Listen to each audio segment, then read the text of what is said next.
Hello.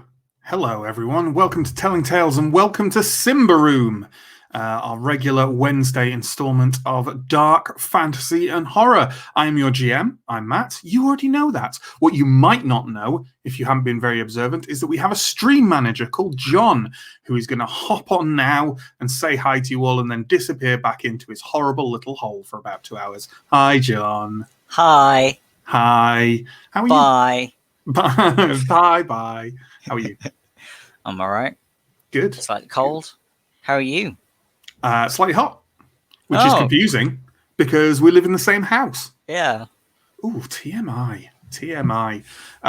So, John is, as always, going to be sat in the background today, popping up some images, passing over comments and questions, hanging out in chat, pulling people in and out of the stream, and generally being absolutely indispensable. So, as usual, thanks to John, and now go away. Back where you came from. So, what's been going on in the world of Telling Tales for the past week? Well, as those of you who've been monitoring our social media will have noticed, we hit affiliate last week. We hit affiliate shortly after this very stream last week, after the Symbaroum stream last week. So lovely big thanks to everyone who's been involved so far, whether they've been working on the channel, playing games on the channel, tinkering away backstage, or just, watching it here, or the VODs on YouTube. Yeah, so if you want to sling any lovely subscriptions our way or anything like that, then please feel free to do so, because that would just be wonderful. In fact, it looks like we've got one already. So thank you, Casey, for doing so. We won't be doing like shout outs moment to moment on stream because it kind of gets in the way of the role playing, right? And we don't have any pop-ups or anything set for the moment. So what I'll be doing at the end is just doing a nice little roundup yeah, thanking everyone at the end. How wonderful is that? So without any further ado, let's bring on our players. First off, returning after a 1 week absence where he was sorely missed, it's Mike, aka Anton. Hello, Mike. Hey, Matt. How are you? I'm all right. I like this kind of pretense that we haven't spoken to each other before this very moment. It's good. It's good. Atmospheric. So Anton was sent off on his own little mission 2 weeks ago to the town of Glimmervan to investigate the doings of Balmello the Witch Hunter, someone you are faintly kind of familiar with, right? So, yeah. Have you... Actually, I haven't asked you this yet. Have you seen what happened last week, or? So I've watched half of the episodes, so no spoilers, please, guys. I'm sure nothing will get spoiled today in this stream. No, certainly not when we do the full recap in about time. I'm going to just take my headphones off and not listen to that bit. Sure. It's very in character if I don't know what's going on, because therefore Anton won't know what's going on. No, absolutely. And as everyone who watched last week's stream will know, nothing happened in the second half. Definitely nothing happened in the second half. So I presume that my healing powers were sorely missed by the whole group, though, right? Right? Tell me I'm useful, Matt. I mean, the weird thing is, as you know, there was a fight in last week's session, and I think some people did get mildly hurt, but I don't think they even made healing rolls afterwards. I don't think they even like it was just extraneous, like it was just. I mean, like it didn't matter really when you think about it. So, and obviously, if it does matter, then there's Anton. Then they've just got they've obviously got Steo to fall back on, their healer. So, yeah, one day I will get tired of these digs at Mike. Today's not that day.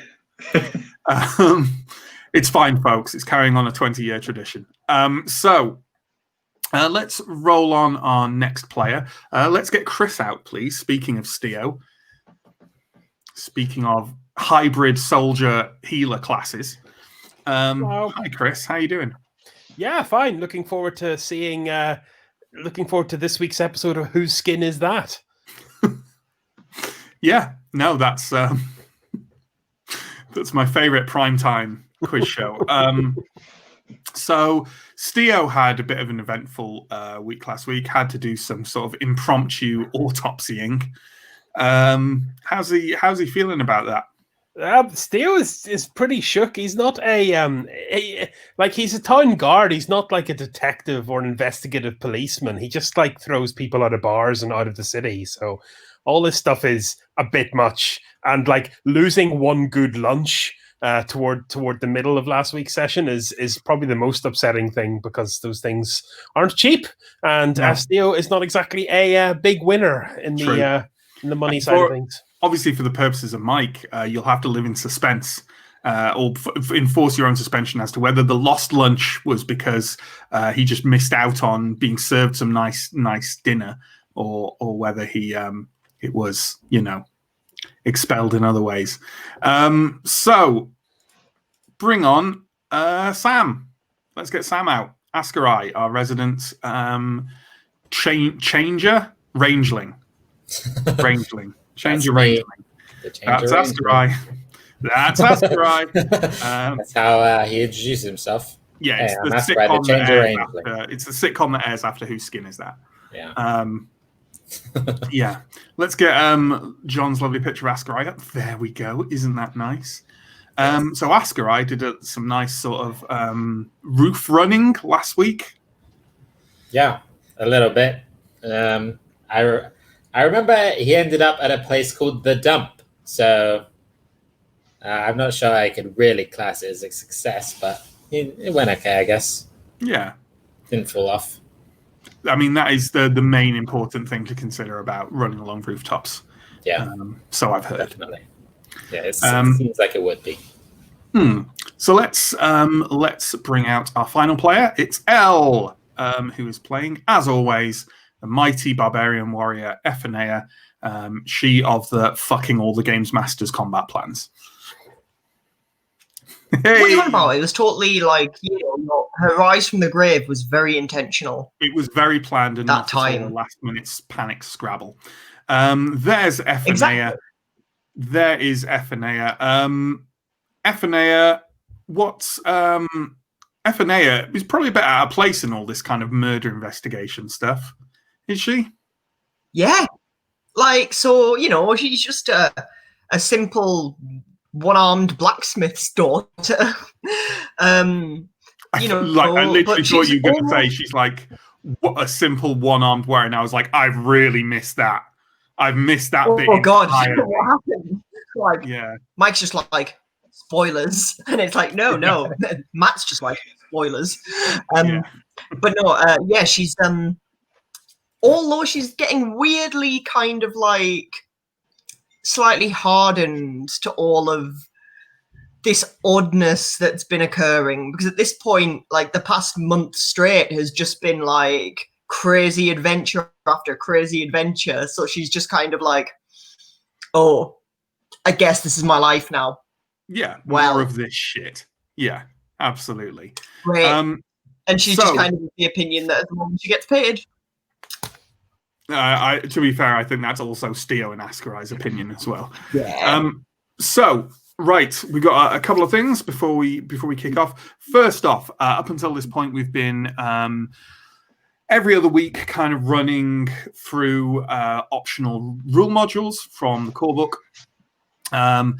And we've approved a couple of them, like the critical damage and kind of the fumbles and like rerolls for experience, various things like that. I think we're introducing, and the general consensus is we're introducing these a bit too fast. So what we're going to do is hop over to proposing one of these at the beginning of every new story arc, rather than every other week. We're going to run out pretty quickly if we do that. And then it's like a barrage of things up at the front, So we'll do that. So there probably won't be any kind of new rules for a couple of weeks. So sorry if that was somehow your favorite part of the streams.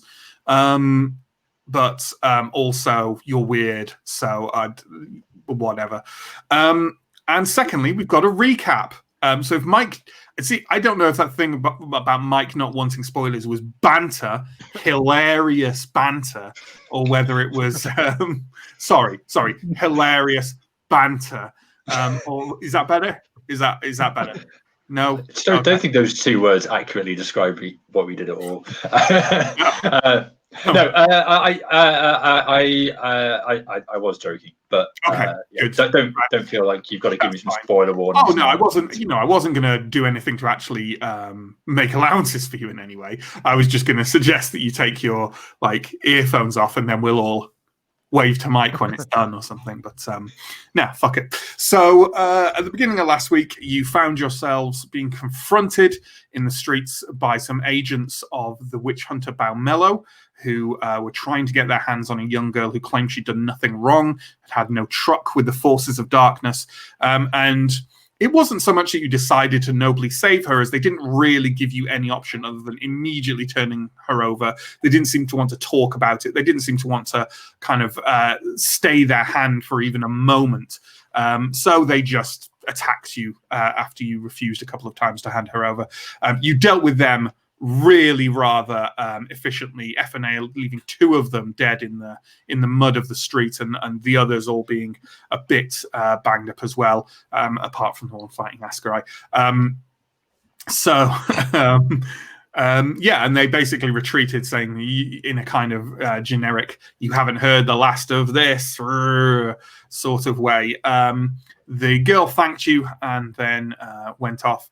And then you carried on your journey to the salons of Symbaroum, where you were intent on carrying out a little interview with the clients there who had claimed to have seen some of these brutal murders in the alleyway by the salons, which you did, which didn't turn out a great deal of information, but did turn up the fact that there was definitely at least one other witness, a sellsword called Alcared, who doesn't seem to be particularly easy to find, but neither, it's not like he's gone into hiding or anything. It's just you don't know whereabouts he is right now.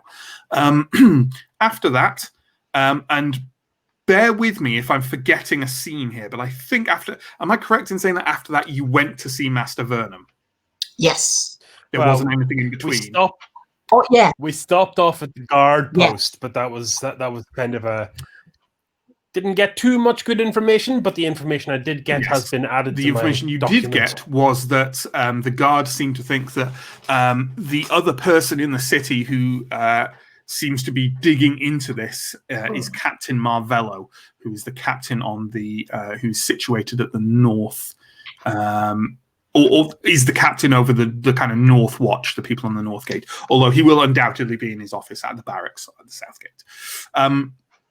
So yes, you proceeded to Master Vernum, the scholarly man who'd kind of drawn you into this investigation in various ways, along with your own natural curiosity and your history with the Copper Crown. And you arrived at his academy, a rather nice establishment for teaching of various scholarly things, only to find there was a lady who appeared very upset outside the academy, and when you went in to discover exactly why she was upset, you discovered the disemboweled and flayed body of Master Vernum strung up on paper drying lines inside his study. The big takeaways you made from this were that, for a start, there were some bloody footprints leading out of the window, which Ascarai followed all the way kind of partway across the city before losing the trail. And also Steele carried out a kind of rudimentary autopsy to the degree that he could on the body of Master Vernum after losing his lunch. That's where you found a few bits of information. Number one, you found that he appeared to have been strangled to death. And the flaying happened afterwards. Number two, that several of his glands were missing. Not that you have any massive details on them. You're on mute, by the way, Chris.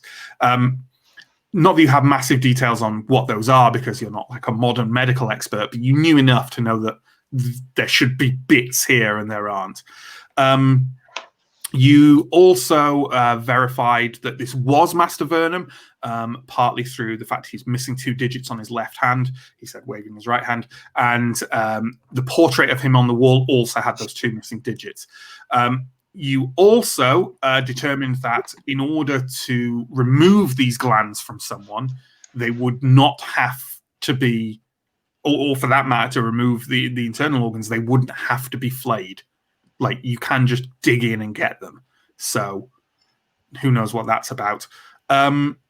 Also, Ephenea discovered a letter that Vernum seemed to have been writing on his desk, presumably shortly before he was murdered, which is soaked in blood, but appears to be addressed to Mayor Lassifor Nightpitch.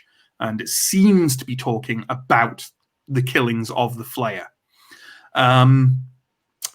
Then, big recap, but it's worth dropping all these details, I think, to refresh, if nothing else. But don't worry, Mike, you didn't miss much. Absolutely. Then, as Ascarai was heading back, he bumped into, outside the academy, none other than Baumello. With the ogre from earlier and some different goons, and also with a sort of thin, scrubby, very down on their luck looking young man who was holding on a leash. And after some interaction with Ascarai, led the boy into the academy, up the stairs, where they immediately started sniffing around the room as Baumello greeted the rest of you. And almost immediately felt, was investigating essentially a pile of guts and skin on the floor that had been presumably torn off Vernum, but then discovered upon Baumello via this boy, basically held up some of the strips of skin that you'd found on the floor and discovered that an ear on one of them was definitely not a human ear. It was, in fact, an ear probably elven in nature.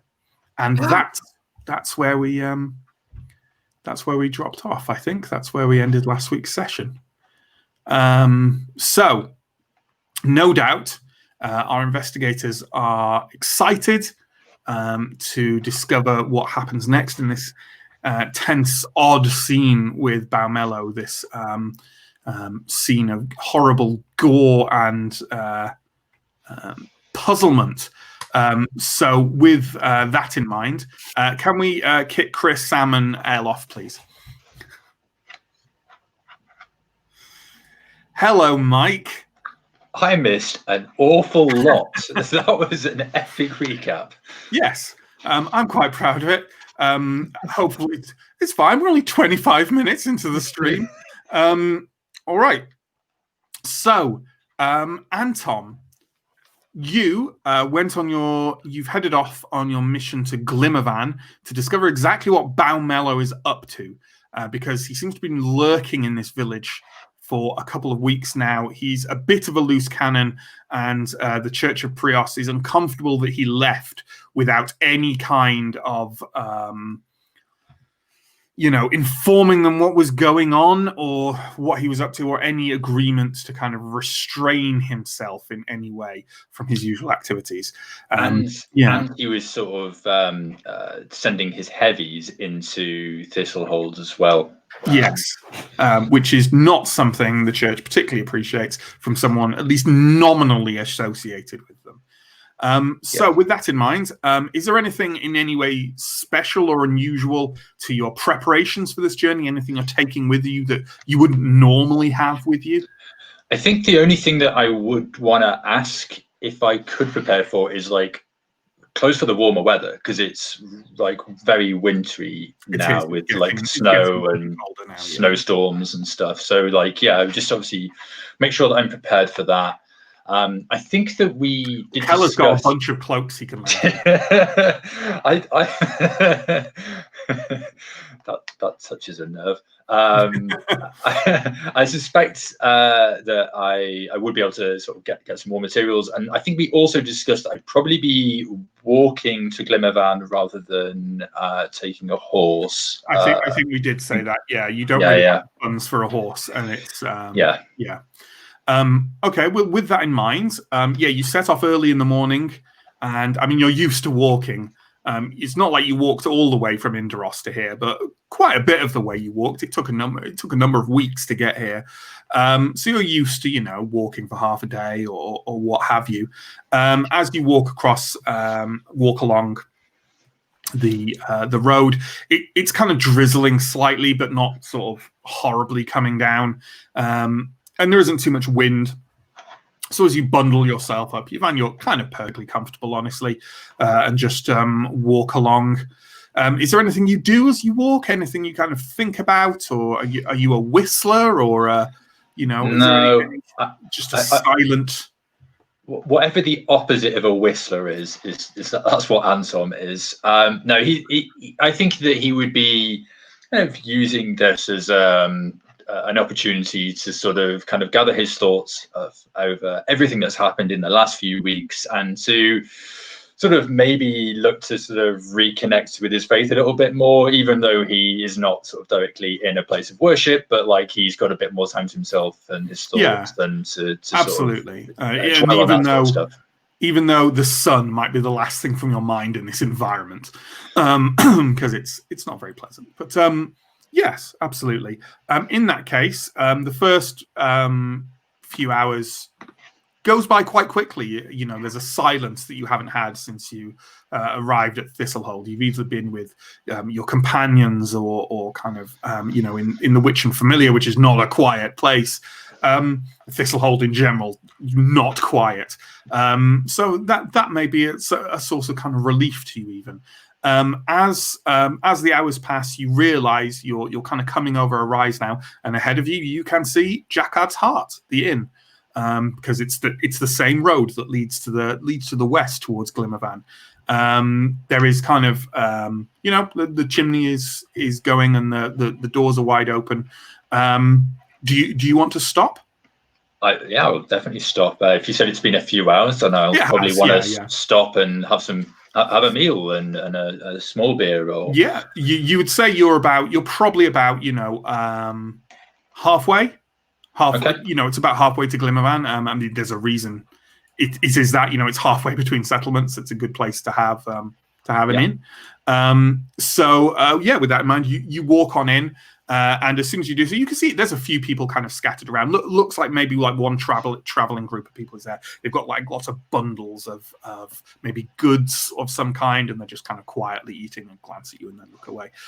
As you walk in, you see a familiar face behind the bar. Tandrag is there, the husband of Coldra, and he looks up and he says, Father Anton, welcome. And immediately kind of draws you a flagon of small beer and starts passing along some relatively kind of recently cooked meats and stuff to you, and inquires after your health. Very well, thank you, my good fellow Tandrag. How have you been? The inn is looking well. The repairs have gone successfully. Oh, very, very well. Can you give me a vigilant roll, please, at +3? It's quite apparent, but there's always a possibility that Anton can fuck it up. So I make it. Just this place smells amazing. It's got an incredibly rich, brothy, meaty aroma. Just being there is making you salivate. And you weren't particularly hungry. You were eating some bread and cheese along the road. It smells absolutely amazing. And Tandra kind of leans across and goes, "The witch's cauldron." That's what's creating this wonderful aroma? We washed it out thoroughly, and now we're using it to cook in, and everyone who stops here eats. Well, I'm thrilled for the success that's brought you, Tandrag. I'm amazed. I didn't think that would be usable. The concoction in it was disgusting and horrible. Well, it weirdly mostly evaporated in the days after. And then we had Mangold rinse it out. And when the ogre, you ask him to do a job, he does it fairly thoroughly. Yeah, I'm sure he does. You're right. Definitely feeling a little bit confused and a little bit uneasy about what I've just heard. Sure. There is a slight groan at the bar next to you. Tandra kind of flicks his eyes over and rolls them slightly. You've only just noticed because he is face down on the bar. A familiar curly-haired, long curly hair, and Black Hawk the Minstrel is drunk face down on the bar next to you.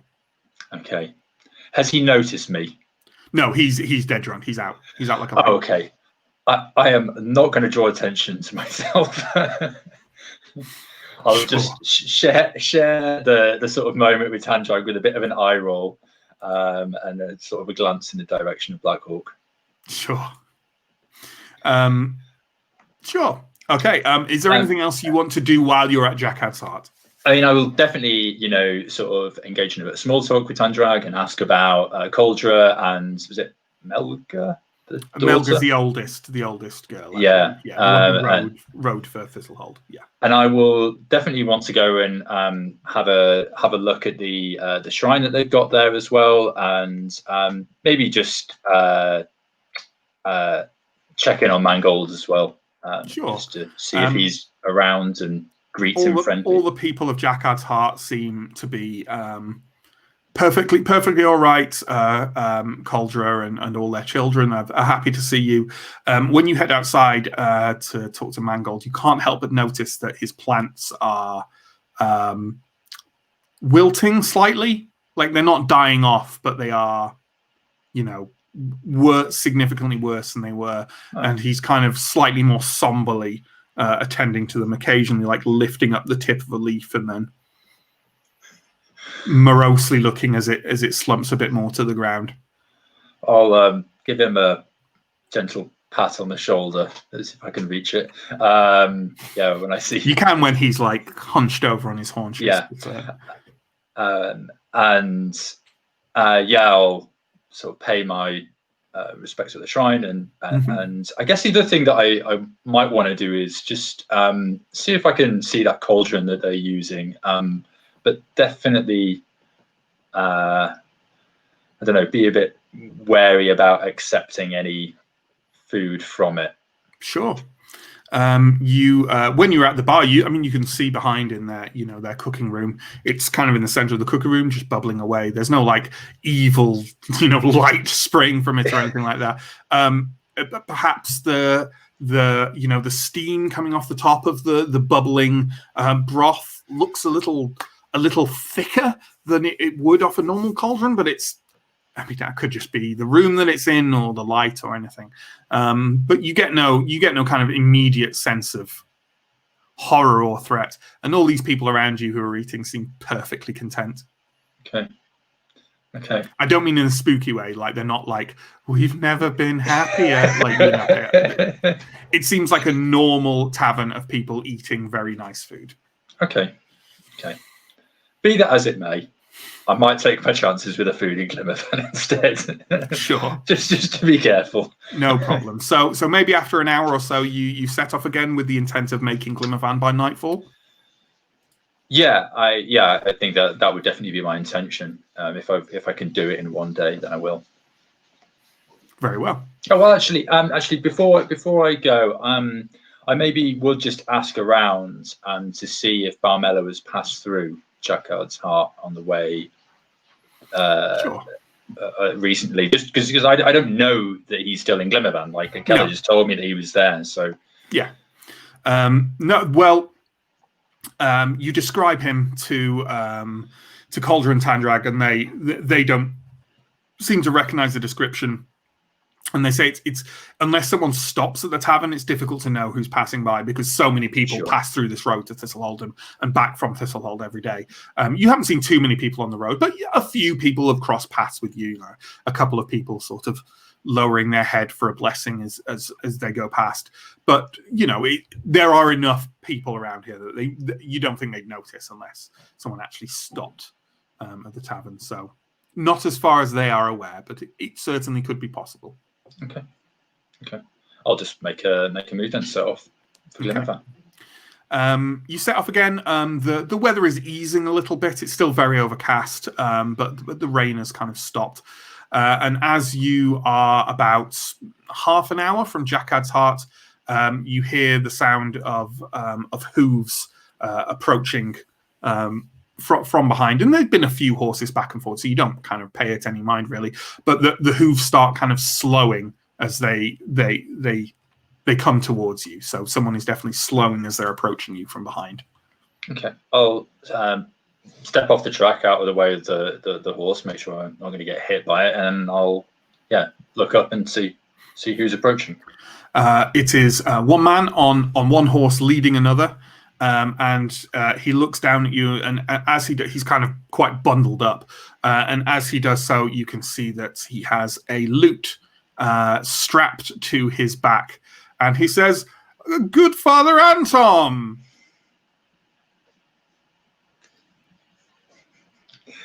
Black Hawk, it's good to see you again. Well, the wonderful Cauldra and Tandrag informed me you were on this road, sir. Ah, yes, just passing through. And yourself? Well, I'm afraid I've been in Jackad's Heart for the last 2 weeks, but the money is starting to get a little low. So I'm off in search of business, dear sir, business, and apparently the good family at Jackad's Heart did not realise when you were there that you were afoot, sir, and they have sent me with this horse for you. Oh well, they needn't do that. You didn't need to make this journey, my good fellow. You could have stayed there in the warmth and sung your songs to all of the new customers that they are receiving these days. Oh, I'm afraid I'm a nomad, Sir Priest, and my feet must go a wandering, eh? Yes. Yes. He tosses you the reins of the horse. Okay. Well, I will take the reins and step up onto the horse and give Black Hawk a nod of thanks. He said, "Glimmervan, is it?" Yes, it is. It is not far from here, I believe. Well, they always appreciate a good song, Father Anton. So it looks like for the time being we are on the same road. Just to step outside of the roleplay for a minute, I feel like you've done this to me on purpose. As punishment? I mean, I have done it to you on purpose, Mike, in that I've written this. But other than that, you missed a week, Mike, and you will pay for that. It's not targeted, if that's what you're saying. Okay. Sorry to break character and stuff for a minute. It's quite all right. Black Hawk kind of puts his heels slightly to the horse, not in a forceful way, just to tap it along. And as you start going forward, he starts into, "Oh, the Knights of Ambria." I'm not making up the rest of it. But he just starts singing at the top. He's not a bad singer, to be fair. Could you give me a vigilant roll, please?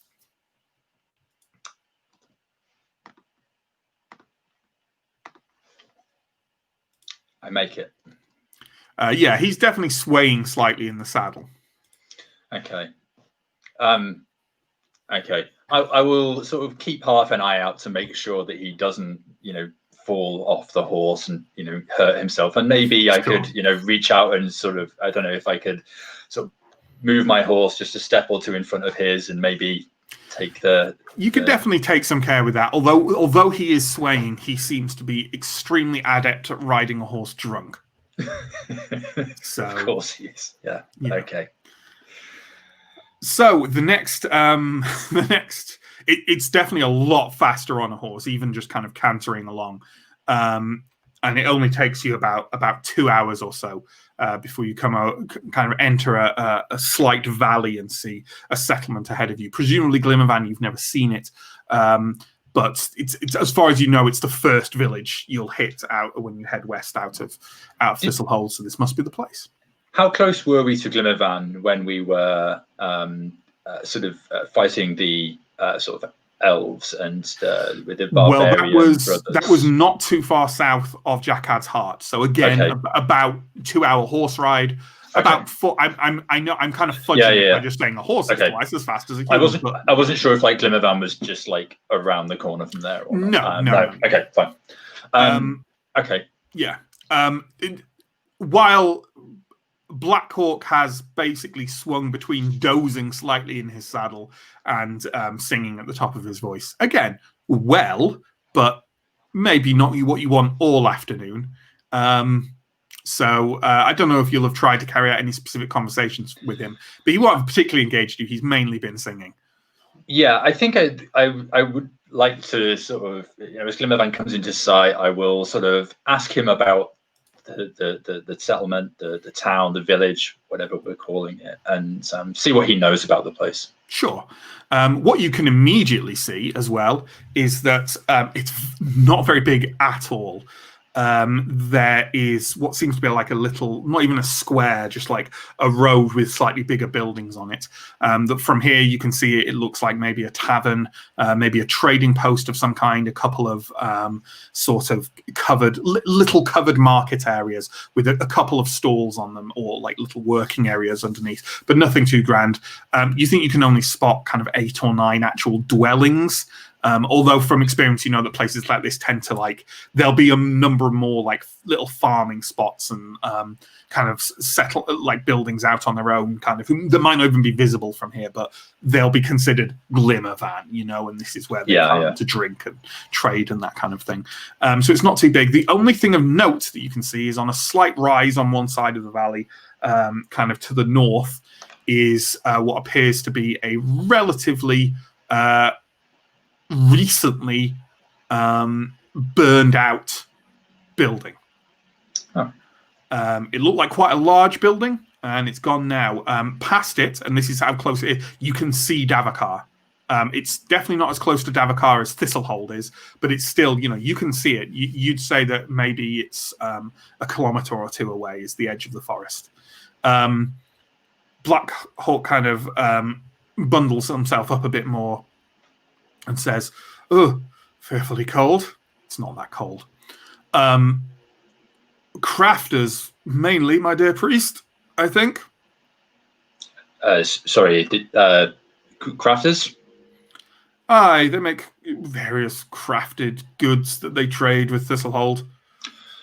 Oh, I see. And do you know this town well? I've been through a few times. My name is spoken of here with some admiration. Oh, I'm very sure of it. And what of that building over there, the burnt out shell of a building on the right? He kind of peers blearily over at it and goes, that's new. What was it before? I don't know. Big barn or something? I can't recall ever going near it. Odd. Do you know of a good inn? Or is it just one inn? Okay. Imaginatively named Glimmervan Inn, Sir Priest. I'm heading there myself right now.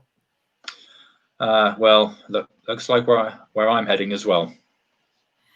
Fortuitous. He kind of leads his horse onwards, and as you kind of enter the village, people are definitely they're looking at you with curiosity, but not alarm. It's clearly a place people pass through quite often. And again, a couple of people kind of acknowledge you as a Theag of Prios, kind of bowing a little bit to you or making a sign of Prios towards you, which I don't think we've defined yet. But I had a couple of ideas of thinking about a kind of sunburst symbol of just opening your hand like that, or maybe literally drawing a circle in the air or something like a sun. I don't know. Like that. Those could be fun. I like the circle idea because you think in a past episode sort of described Keller as doing a particularly bad version of that. Sure, when he yeah, said and it's goodbye difficult to do your that badly, but like like a wonky oval or something. Yeah, exactly. Sure. So you get off. I assume you also tie up your horse by the inn. Yeah. And head in. Yeah, absolutely. Black Hawk kind of wanders in ahead of you, and you hear a voice inside go, "Oh, fuck's sake!" Well, definitely want to know who said that, so I'll look in the general direction of where that voice came from. Sure. There's a young woman, maybe around early 20s or so, long kind of blonde hair tied in a long braid. She has the weary look of someone who's maybe been tending bar for most of her life, and Black Hawk stands there, kind of shocked at this, and she says, "I'm sorry, Father. I'll be with you in a second. You sit in that corner, and you're not getting any ale for at least until tonight. At least I can see that look in your eyes." And he kind of goes, "I don't know what you mean, dear Variol, but of course it is your establishment." And he wanders over to a corner and kind of slumps on a bench, feet up, and you think he's asleep by the time you reach the bar. Yes. So I'll, if the young lady behind the bar is no longer preoccupied with him, I'll sort of engage her in conversation and maybe start with, so you're very familiar with Black Hawk the Minstrel, then? You could say that. You mentioned that he'd spent some time here before. Yes. Don't get me wrong. He's a good little money maker. He's an all right minstrel as it goes, but well, you've been traveling with him. I'm assuming you have. He's he has his qualities and he has his vices, should we say? Aye, that's a fancy way of saying it. So, how can I help you, Father? Well, first of all, let me be clear that I am very much not traveling with Black Hawk. I come here on my own business, and he happened to be heading this way at a similar time. I'm looking for a room for the night, maybe longer. Yes, and food as well, and a drink. We can do all those things for you, for sure. I'm afraid we don't make enough money to make exemptions for men of the church. Don't you worry about that. I will happily pay my way. Thank you, Father. She kind of gets a drink out for you and gets some kind of some rudimentary food, like some slices of meat and cheese and the like. But you'll just, that's typically what happens if you kind of pay full board. You're sure you'll get a full meal later. She says, "It's just a bunk, I'm afraid, Father, and you'll probably be sharing the room with, well, some others." She glances briefly over at Black Hawk. Yeah. It's fairly typical for an inn. It's actually quite rare, except in a big town, to get individual rooms. Sure. Okay. It's like a youth hostel, right? Like that kind of arrangement. So. Okay. Well, I will take any bed in the warm and the dry. She nods and says, "So what brings you here?" On a mission with the church, looking to meet up with an old acquaintance. Actually, maybe you know him, witch hunter by the name of Balmello. She was kind of like cutting some food for someone behind the bar and immediately drops the knife and turns around to you. She has gone white. I gather from your expression that I've said the wrong thing. You know this man. Folk around here will have a mixed reaction to an acquaintance of Balmello. I'm not shy to tell you. I see. Would you wait here a moment, Father? I'm just going to get someone maybe you should talk to. Absolutely. She kind of puts all kind of her knife down and dashes out of the inn, and then returns a couple of minutes later with like a large, fairly thick-set man with kind of closely cropped hair who comes in, and he's kind of wiping his hands off of some material, and walks over and says, Churchman? That's right. What's your name? Anton. All right. Yours? I'm Demion. Balmello, is it? Yeah, I'm looking for him. All right. Well, sorry to say he's not here. Sorry in a way. Sorry for you. So he was here, and on that account, maybe you could be some help. He was here on his business. You know what he does, don't you? I know his trade. Well, he claimed, and some folk around here would agree, that there were people in our village practicing dark things. A few of them lived in the building up on the hill. You saw it as you came in? I did. What remains of it? Aye. Well, he came here, said he was going to investigate it. That investigating got quite dramatic, as you can see. Damn near burned our village down. And then he left. He stayed here a few days.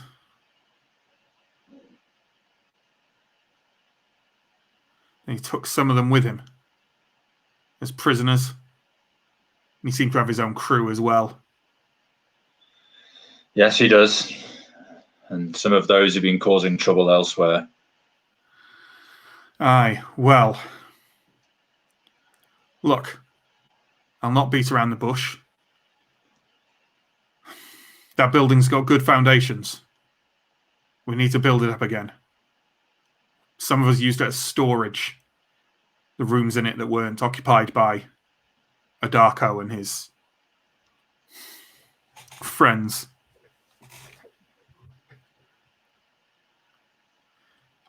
It sounds stupid, and look, I'm a man of faith, but some of the others, they want the foundations re-blessed. Can you do that? I would happily do this. If you're a friend of this Balmello, I'll venture to say it's perhaps the least you could do. Well, I wouldn't go so far as to say that he's my friend. I barely know the man, but I do know the man. But spreading the word of Prios is what I do, and I will do that gladly here. All right. All right, then.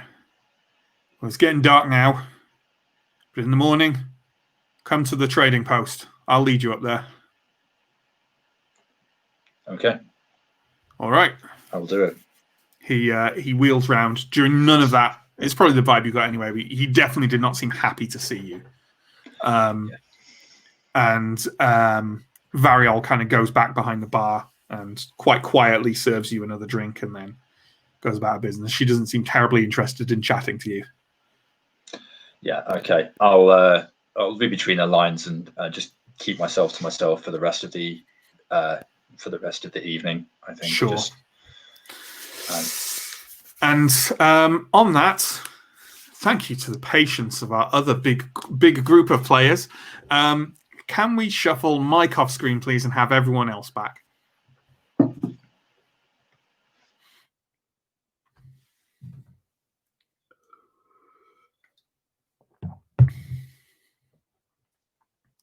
Oh, do we not have an Elle? Oh, Elle stepped away. Okay. Oh, that's No, it's okay. It's okay. John thought I'd stepped away, but I was merely hiding slightly up. Concealing yourself. Exactly. Okay, so we're going to pick up. We are roughly equivalent now, right, in time. So we are going to pick up exactly where we left off. You are in the room with the horribly flayed corpse of Master Vernum, a big pile of elfy skin, and Baumello and his weird, creepy leash boy. So it's worth mentioning. I don't think Ascarai had much of a chance to catch up with Ephenea and Steo. Yeah, that's true. I think I'd just come back and with Baumello and heard about this ear. Yeah. Sure. So, following this, the revelation of Baumello holding up this elf skin, reactions. Bloody hell. That makes things even more complex, doesn't it? You're on mute, Elle. I made a pun. I said bloody elf because Chris said bloody elf. And I then pointed out that isn't Ephenea's reaction. I think, Ephenea's just got to be like, it's always something to do with elves, isn't it? Like, has anyone else noticed that? Trouble. Just a human. Right. Is the body his? Pretty sure the body is your man's on account of the fingers. Right. But this obviously... Oh, lads, nothing about this is obvious. If either of you to have any massive epiphanies on this, go right ahead. I think we need to get this reported. Yep. I mean, I'm happy to not spend too much longer in a room with a flayed, gutted human elf corpse. What I am going to do is turn to Baumello, and because I'm not quite okay. He's on a leash, isn't he, the boy? Mm-hmm. Like, even though there's something a bit off with him, you know, I have like younger brothers around about his age, and so I'm quite Baumello, I mean not to question your methods, as clearly they work, but I can't help but notice you have a child on a leash. I mean, he's not a child. He'd say he's maybe 18 or so, but... Oh, okay. You have, like a year older than me. Whoops. You have a boy on a leash. Care to elaborate? Baumello has kind of stood up and is kind of just looking around the rest of the room curiously and says, yes, you would not want him off it.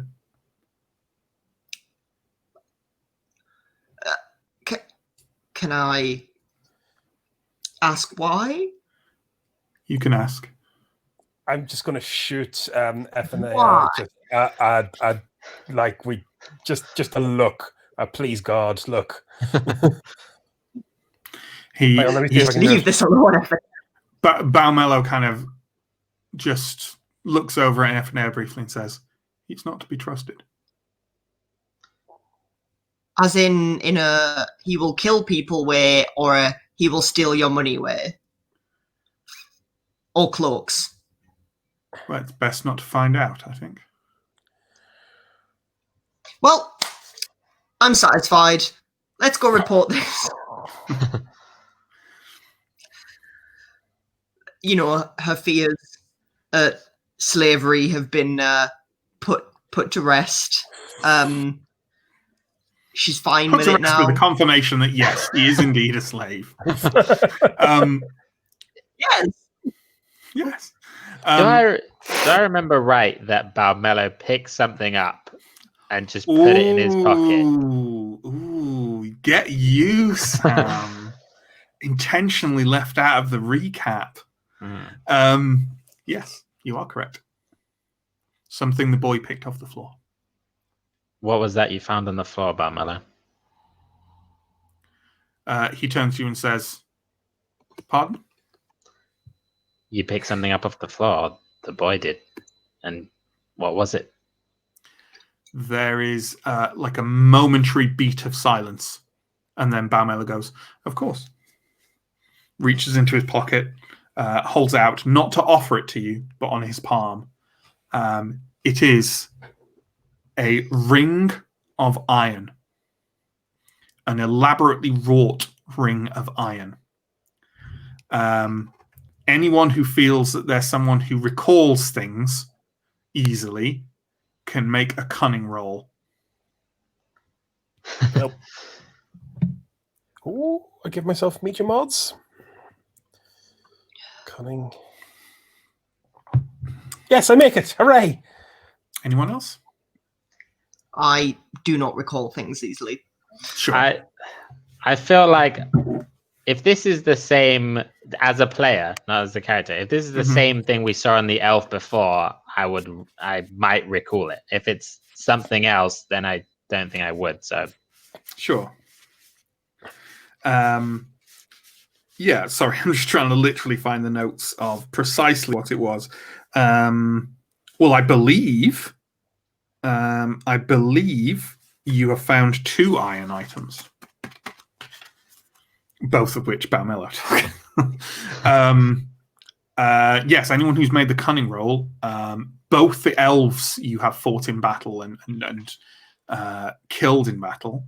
One of them had an arm bracelet of very similarly wrought iron, and the other had a ring which is very, very familiar to this ring. Balmello before had stated this was a sign of the mysterious secret society known as the Iron Pact, who are rumored to protect Davakar. Steo, can you make a further cunning roll, please? -2. So I take 2 away from my cunning. Correct. 11, 10, 9. Oh, delightful! Oh, hello, friend. nice. No, You immediately recognize that ring, and your eyes flick to the portrait. What? So I will follow through with my kind of not super subtly. Steo's not a subtle man. I'm just going to double check on the portrait. Your man was wearing this ring in the portrait, was he? Yes. Lads, so that's an elf ring. Why does he have it on in the portrait as well? Oh, I'm getting a headache. I can't. Like the ones from the bodies? That's an elf ring, Balmello. That's an elf ring, right? That's one of the Iron Pact, isn't it? So why does your man have He it? glances down at it and says, "It would seem that way," and repockets it. So why did our... Okay, like 2 questions. Just as an aside, why would any man have a portrait of himself in his own office? Gods above. Second question, why does he have an elf ring? Oh, I can't with this. Let's get. I want to get this back to the guards. Balmello kind of indicates his head and goes to move towards the door. A woman's voice from outside the door says, "Is it safe?" It's not pretty, love. Oh no. Could I you will, close the door on your way out? Yeah. I'm going to recover because obviously I'd taken him down and covered him with.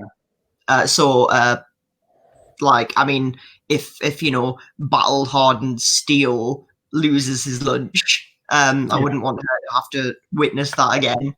So I'm going to cover him up before we leave. Sure. So just as a note, who has the letter? I believe I have the letter still. I had it, and or did I give it? Because I had it and I showed it to Steele, but I don't think I gave. Like, it's a 50-50. I don't know whether I showed it. You can keep it for now. I think Steele was busy with other messier things. Yeah.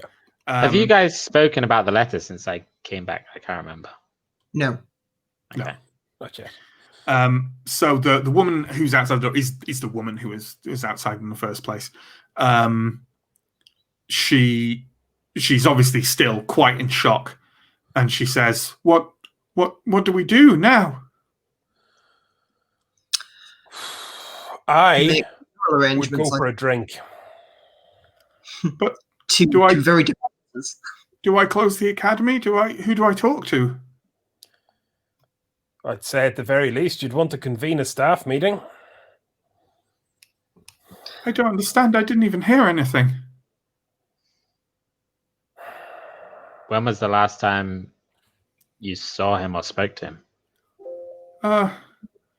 About an hour after I found him. He'd been up there so long, and I brought him his dinner.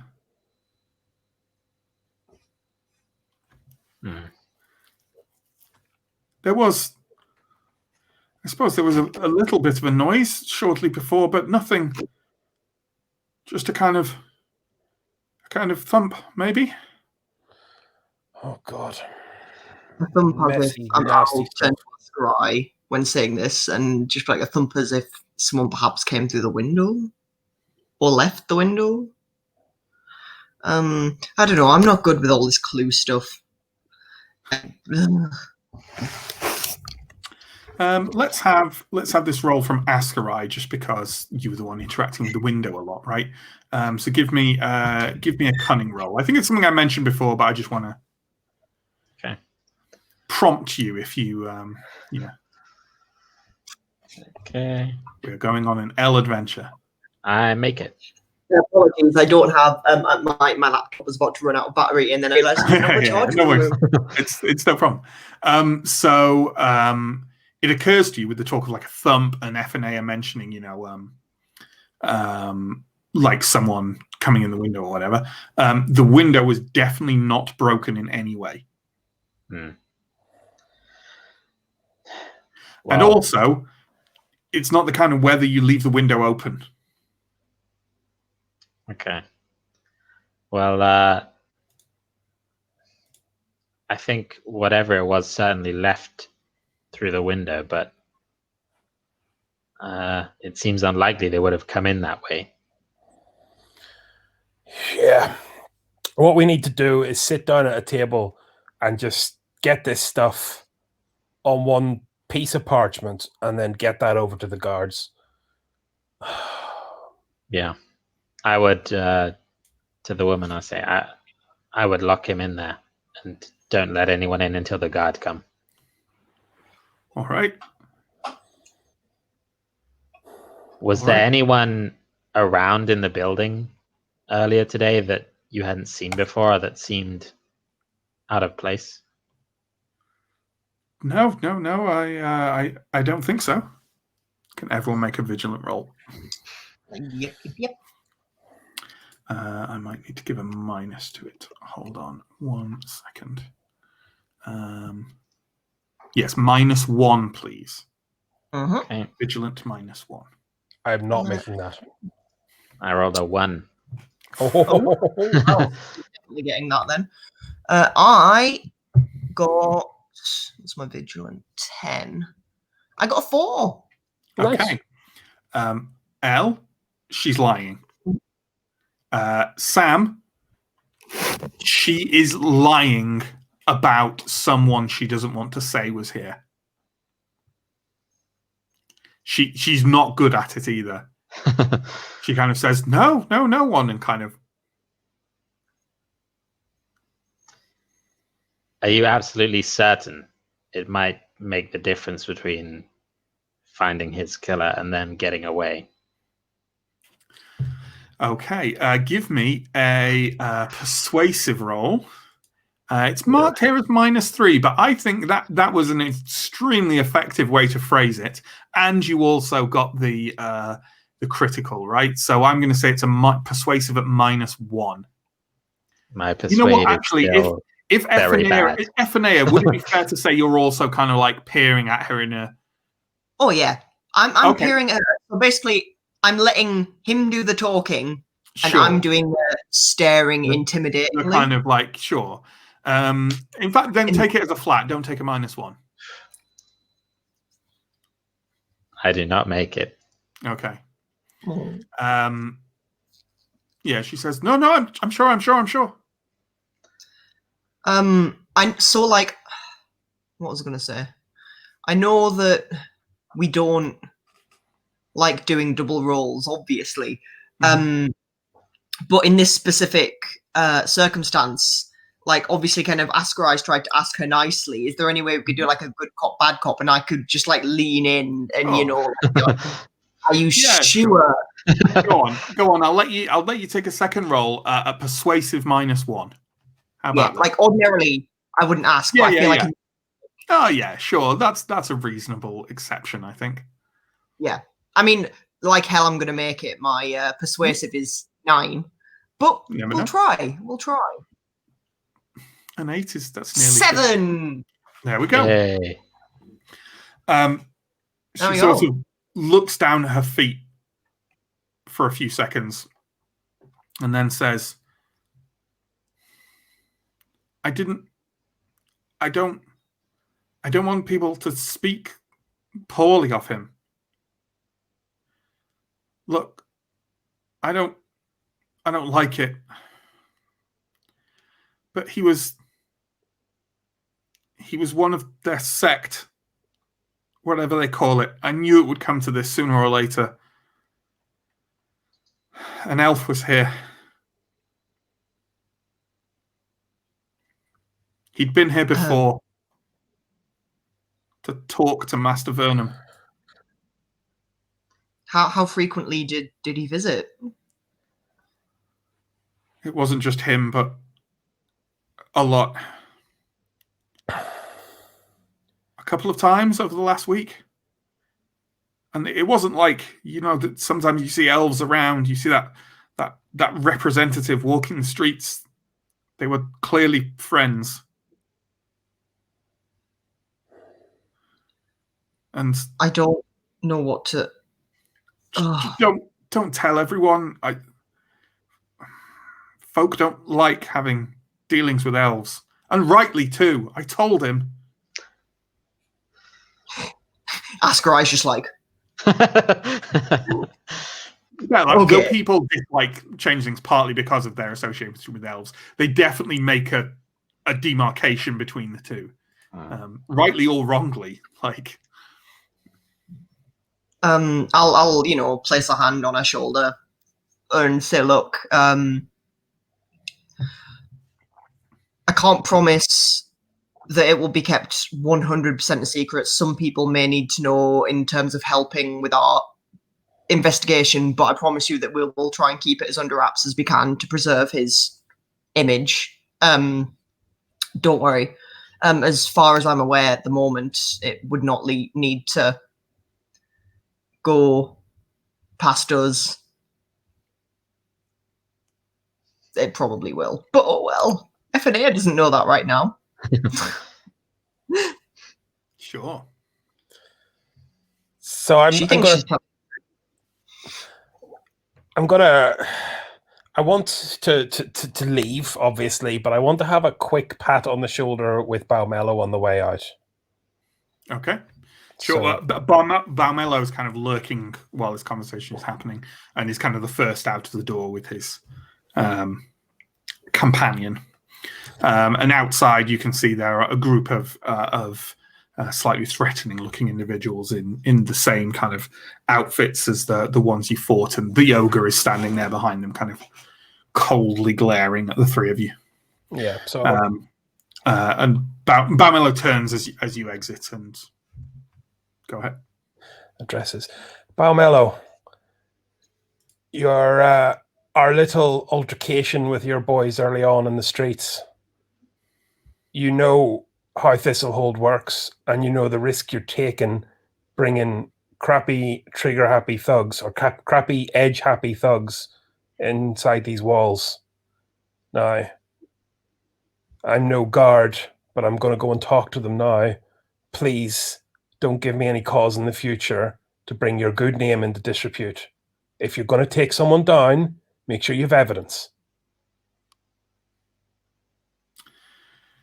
I can assure you, while my friends here can be rough, all of our investigations are carried out to an exacting degree.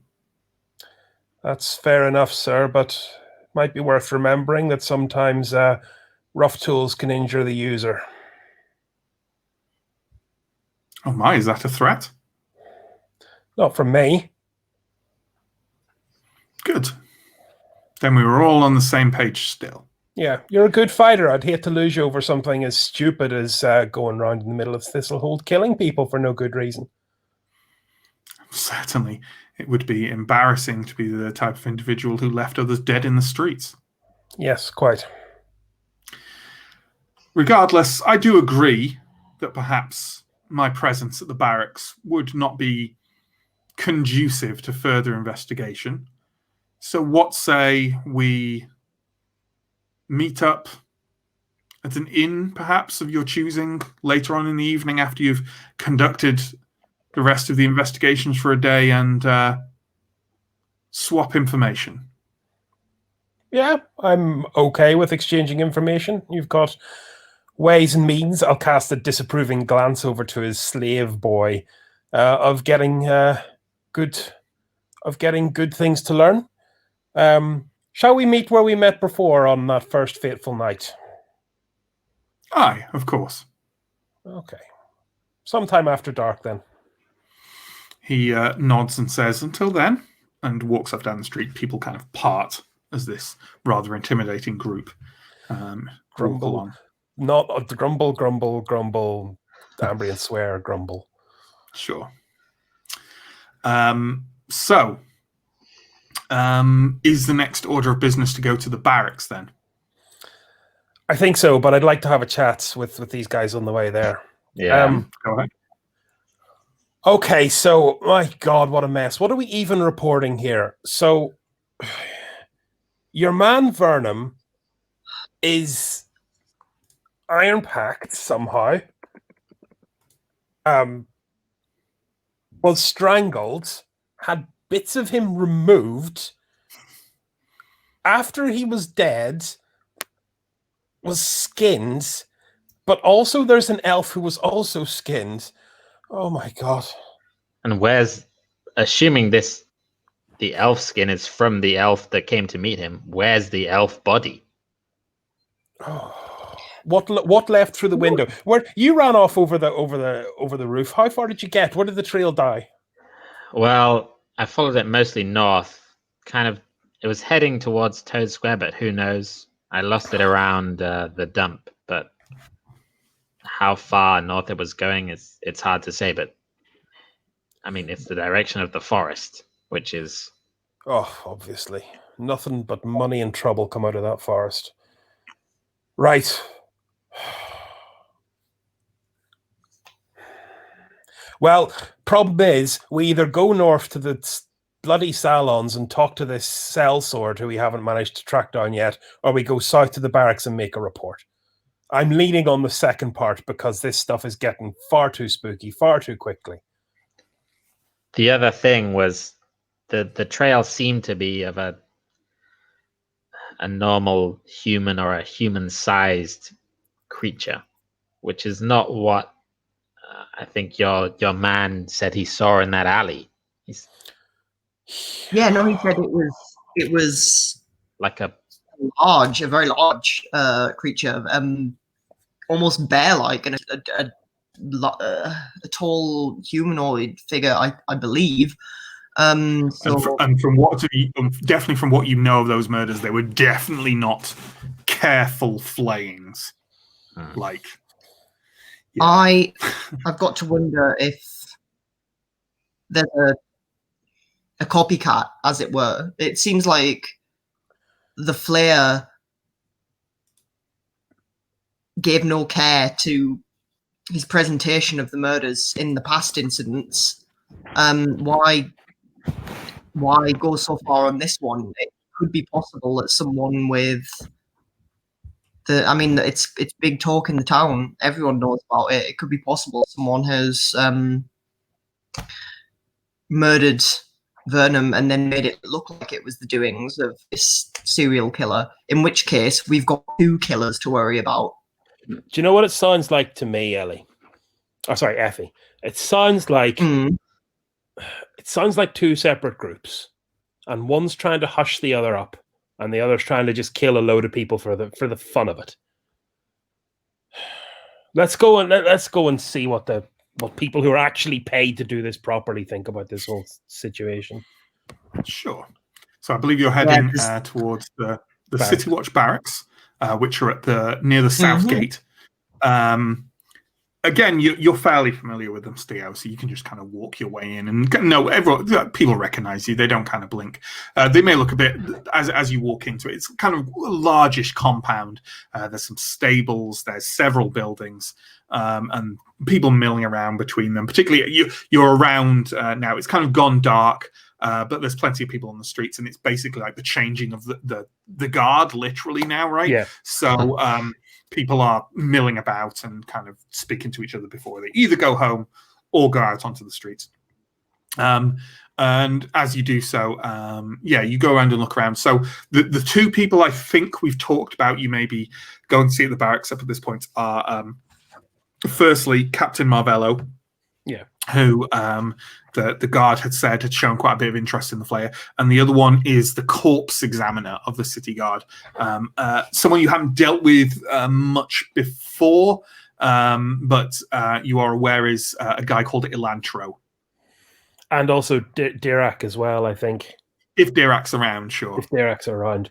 And I think Dirac is actually rarely found in the barracks because he's out and about so much, kind of wheeling and dealing and also trying to kick his men into line. Yeah. Okay. So let's. So we're probably not going to get Dirac here because he's probably on the beat. I'd really rather not speak to Marvello under any circumstances because he is. And I'm saying this in character. I'd really rather not speak to Marvello under any circumstances because he's like, this man's seen more than I have. So, who was the corpse guy? What's his name? Oh, I don't actually have this written down, so I didn't. Yeah, sure. Ilantro. Ilantro. Ilantro. Ilantro. Ilantro, the corpse. Yeah. Do I know? Is this guy a eccentric corpse guy, as I feel like he's being set up to be, or is it just a perfectly normal? I mean, you don't really know. He hasn't got a massive reputation. You haven't dealt with him. He's just the medicus that the city guard uses to try and look at bodies and see what's been going on with them. So you do know he's like there's several sort of basements areas in the various buildings in the barracks, and you are fully aware that kind of corpse storage and examination is kind of goes on in a basement, literally just the basement of one of the main barrack buildings, because there's sometimes a vaguely horrible smell. So that's the one I'll kind of head for. I love the fact that you have a perfectly good word, morgue, but you chose specifically not to use it in this situation. Yeah, this does not qualify as a morgue. Yeah, we'll head that direction. Sure. The barracks there, they're fairly lax. If they know you, they figured that you're leading these strangers around for a reason, either a good one or a bad one. And when you get there, that you there's an open barracks room that has quite a few guards milling around in it, and a set of stone stairs that lead down to actually, they're probably not stone, they're probably wooden stairs that lead down to where Elantro plies his trade. Right, lads, guard your stomachs. This place can get a bit brisk. Look who's talking. Bastard. For a second, I didn't quite follow that, and I went, "Is he saying that Steo stinks?" Yeah. No, I'll give him a kind of fairly good-natured bastard. No, And it's then- a vomit flashback. It's a callback. It's good. Okay, you head down the stairs, and there's like a fairly hefty door with no kind of sign on it or anything like that. And you kind of click and open it, and a smell immediately washes over you, a kind of sweet smell of rotten flesh. And inside is a fairly large underground area. It's got kind of, those old, I want to say venting, like windows that have little chutes leading up to them that you get sometimes in older basements. So a bit of light comes down, but mostly it's just to get the smell out and the smoke from the lanterns kind of hung on the walls. There's two people in here. One is a large pale man with the look of someone who maybe was quite hefty in the past, but has let it go a fair bit. And he's sort of I keep gesturing, someone old who's let themselves go a bit, and he's kind of bald. He doesn't look like me, but he is bald, and he's sort of leaning against a table and blearily kind of taking a sip from a metal flask. And over on another table, there's a number of sort of cabinets against the wall. You don't want to think too much about what might be in those. And on one table, there is a body of kind of a middle-aged man, which a younger man who's kind of a nondescript looking guy with sort of like kind of a brownish cast to his skin, and he's got a pair of primitive sort of pinch glasses like Vernon had, and that makes it look like a knife and fork. That's not what's happening. He has some very kind of fine knives, and he's doing his job, eating corpses. So I assume I don't. The big guy is Elantro. You've seen him around. But the small guy is someone I don't recognize. Presumably his apprentice or something of that matter. Elantro kind of turns over and goes, "You are?" Steo, Reserve, Southgate Watch. Have you got a second for some questions? We're looking into this flare business. He kind of breathes a little bit through his nose, takes another swig, and says, "Are you here from Marvello?" No, that's our next stop. We wanted to run some things by you first. We just found Master Vernon flayed. He kind of stops at the next sip of that and goes, "Vernon, the scholar?" Scholar. He screws the top on and pockets it and walks over near you and kind of leans a bit on a table that you can't help but notice is kind of soaked through and has gone kind of brownish red all over the surface of it. All right. Why isn't he here? He's still at the academy. We didn't want to haul that spudgy mess through the streets. I took a look over him and made some crude observations, but I wanted to check if they were familiar with any of the other lads who've lost their skin recently. He was missing his glands. Now, I can't remember the names for them, but I kind of would point on I think there were those ones and then like that one.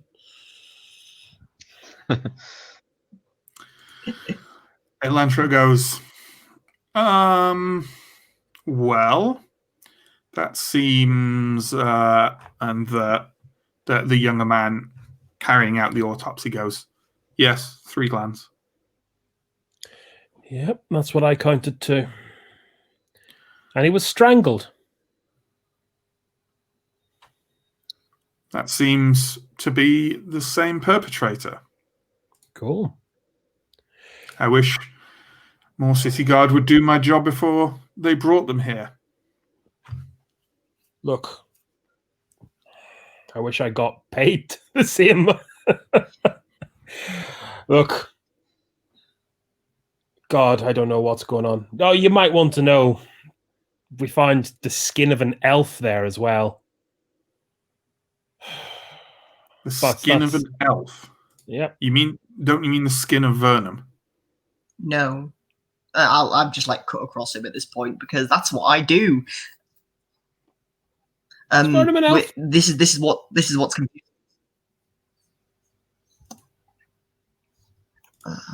Sorry, I think I'm getting lag. You may be only slightly. Yeah. All right. So yeah, I'm just gonna be like, no, that's the thing. We found Vernum's corpse, and it definitely wasn't his skin. It was elf skin. I mean, keep it on the down low. Vernum was a respectable sort, so apparently the woman who also ran his academy with him, I assume that's her anyway, doesn't want it getting around that he was associating with elves, which I guess is understandable. Sorry, Ascarai. But yeah, so that's by the look, what we're confused about. So by the look on your face there, I assume this is not his modus operandi. Like doesn't usually bring other people's skin to the party, does he? Not as far as I'm aware. The younger man has kind of stopped carrying out the autopsy and is wandering over, kind of stripping some gloves off and then washing his hands in a bucket. He kind of scratches at his face and says, "That could explain the third." What's your name, son? I haven't seen you around.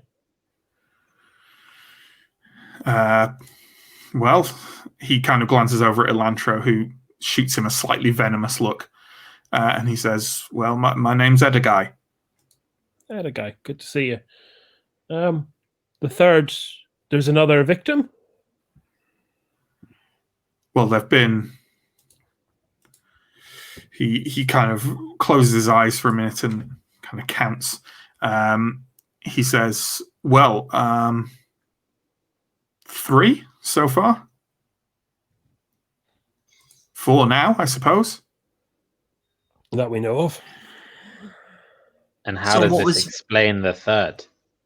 Yeah. Well, he glances over at Elantro, and Elantro just shrugs and says, "It sounds like you don't need me," and walks off, and it's just swigging from his flask in the corner. Yeah. And Edigai says, "Well, I did note that there didn't seem to be enough skin left by the third victim." Okay. From what you've said, that might suggest that the skins aren't the bodies.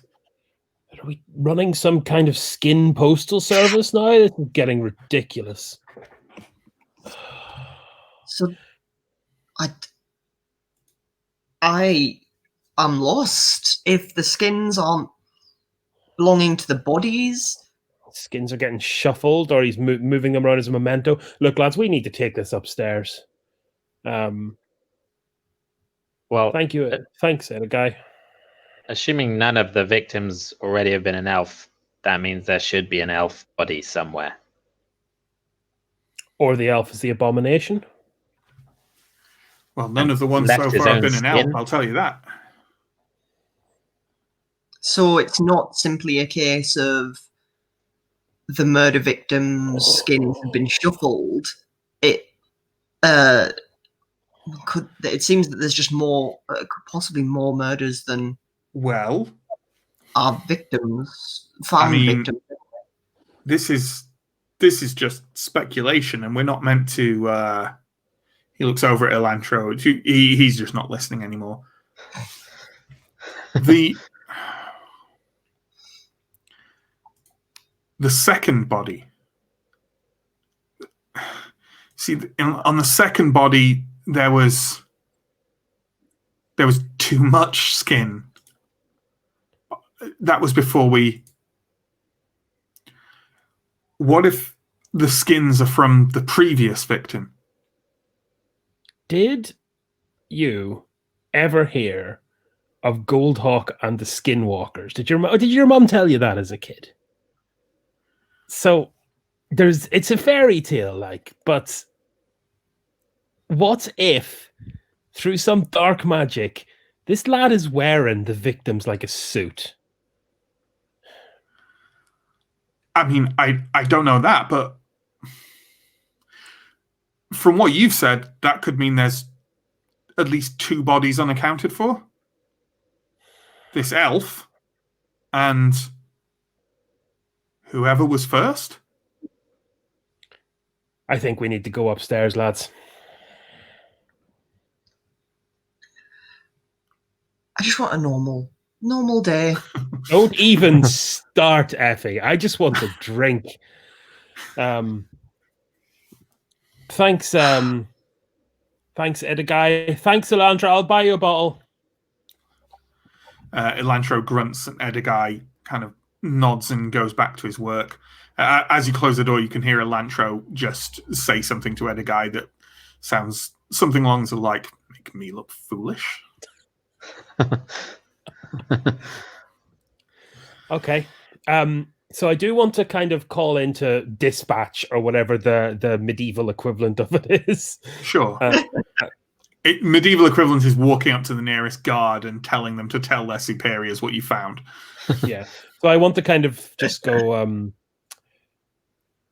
Master Vernum, just find a guard. Master Vernum has been flayed. He's at the academy. Could someone go and pick up the bits that are left?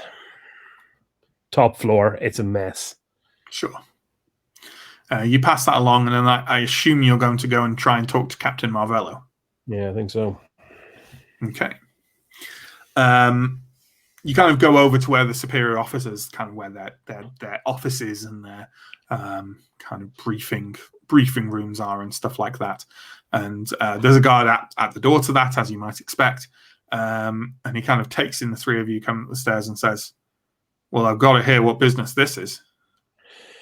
Need to speak to Marvello on account of the Slayer. Or the Flayer. Flayer?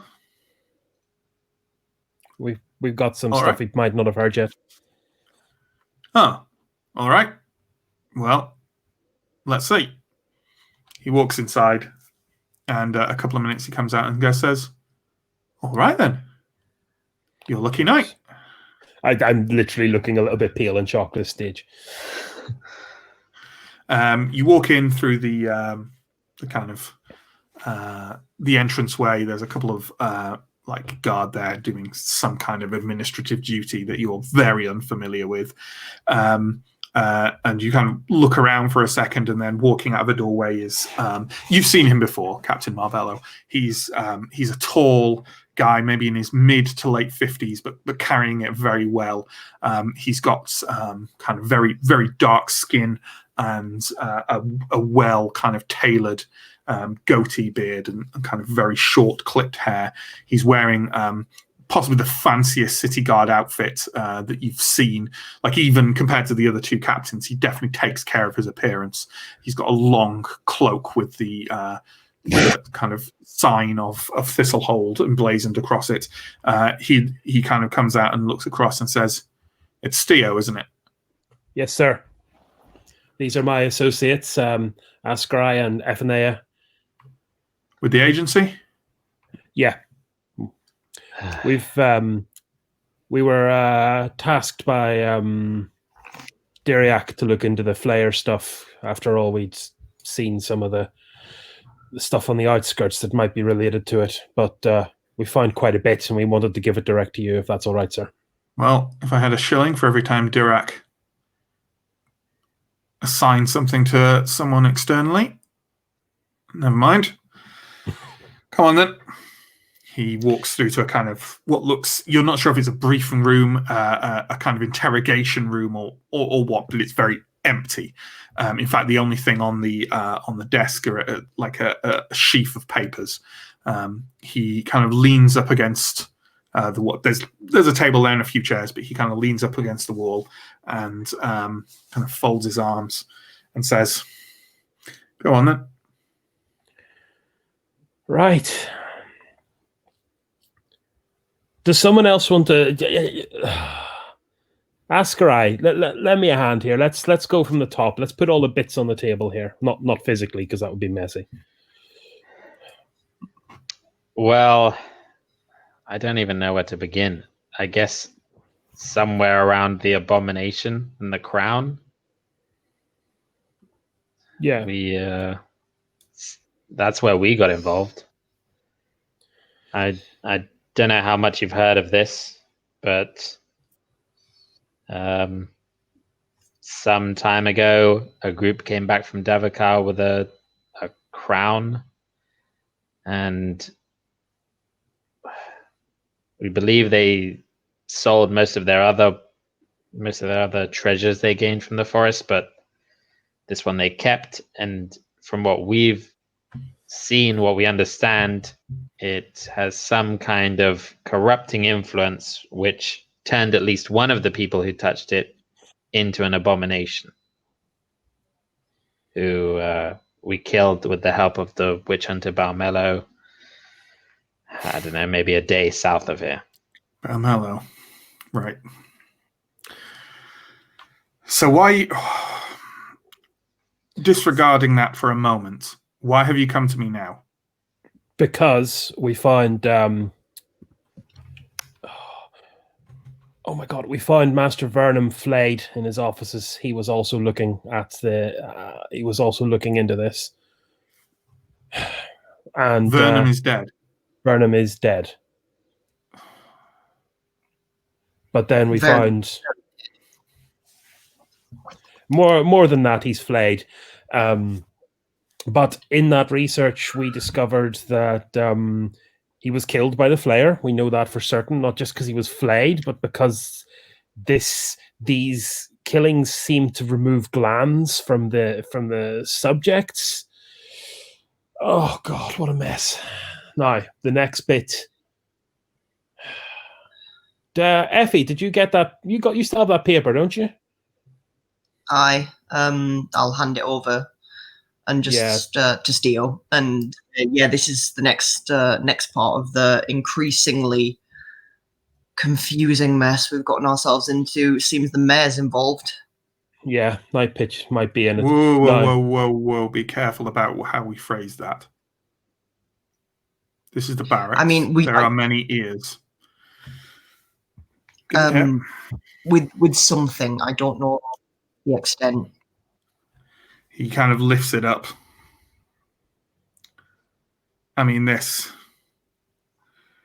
gives us very little. He passes it back to you and says, I'm more accusations. He passes it back, but he's clearly. I take it. Sorry. Yeah, I think you are lagging quite a lot. He passes it back and says, "Vinegar." Vinegar the man or the fluid? I don't know anyone called Vinegar. Use vinegar. Oh, okay. I'll take a look at that. So there's... what else do we have for you? Let me get my list. Well, we had heard that someone, a man or I think a man called Gorak, had taken the crown and gone to see the mayor. I know you don't Gorak. know exactly. Do you know where he is now? No, I'd like to talk to him. We also know that, well, I believe one of the other members of the party that found this crown is one of the victims. I think he was called Lem or something like that. Lem, yeah, he ran with Gorak. So it seems in some way the Flayer and this crown have they're related to each other, but we're still not sure exactly how. So that's what we have that we've seen. What my suspicion is right now is crazy, but I think based on the corpses we've seen and the skins we've seen, there's not a perfect matchup there. And I suspect there's some kind of skinwalker thing going on here. Some dark magic, some elf trickery. So there might be a Master Vernon walking around right now.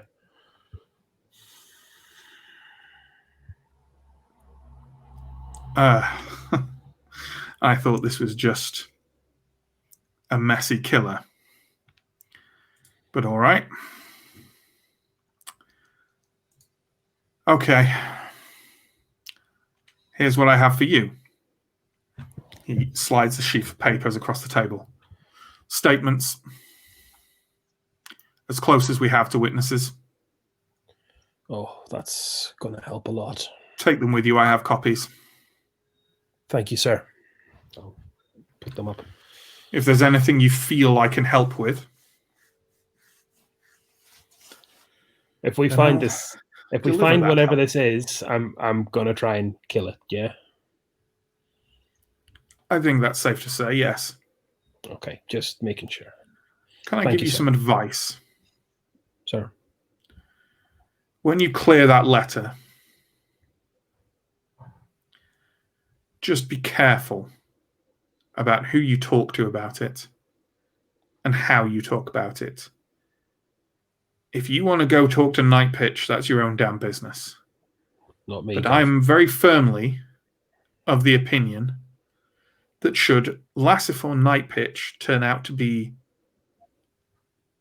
a demonic flaying killer, the majority of people in our little town would be queuing up to volunteer their most unpopular relative's skin. Just be careful. I like Night Pitch. I do. Just be careful. Thank you, sir. Noted. Just one last thing before we head out. That Balmello guy is on the same track, and he is causing trouble. Seems to be doing a lot of that recently. Yeah. All right. Well, I have other people to talk to. Sadly, the Flayer is not the only one of my concerns at the moment. So, good luck. Let me know if you need any further help or find yourself further down the track. All right? Sir, thank you, sir. Don't stir things up as much as you can. Okay. Okay, you head out, and I'm assuming you're going to go meet up with Balmello at the Witch and Familiar. Yeah, but we want a bit of private chat time first, I think. Want Sure. some vinegar first. Yeah. Okay. Yeah. Well, do you want to? You can probably literally procure some vinegar from the the mess hall here. Yeah. No one will notice if you're just spraying vinegar over a piece of paper at one of the tables. Like it is not a place where there is much fuss about that kind of thing. Yeah, so I think we'll go to the mess, try and find a quiet table, like in as secluded a position as possible, and just kind of sit down and have a vinegar meeting. Sure. But I do want to kind of A nice tangy meeting. yes. But Favorite before kind of- we before we put anything near it, I want to kind of so to reiterate, lads, whatever turns up on this sheet of paper, we don't tell it to anyone, especially not Balmello. We've been giving him far too much for free. Agreed. If we haven't mentioned this paper I to don't like him. Balmello already, we shouldn't. No, the guy's a danger.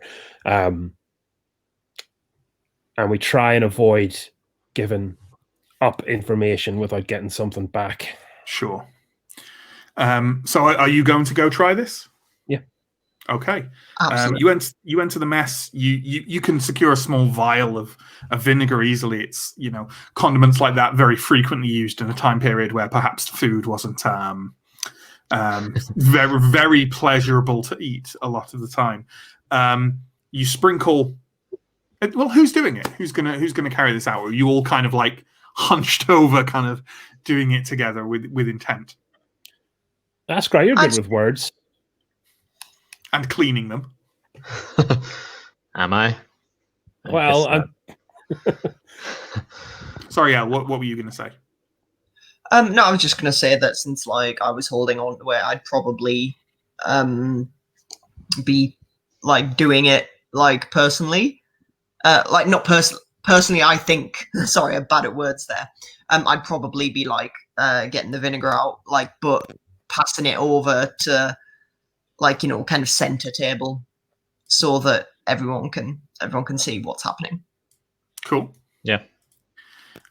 Cool. So tell you what, let's have no, I don't think you need a roll to do this. You're just sprinkling vinegar over a piece of paper. That would be ludicrous. So Marvello's little trick, let me tell you, it works. It really works. The kind of, it doesn't clean the blood off so much as it seems to make the blood go a bit more translucent.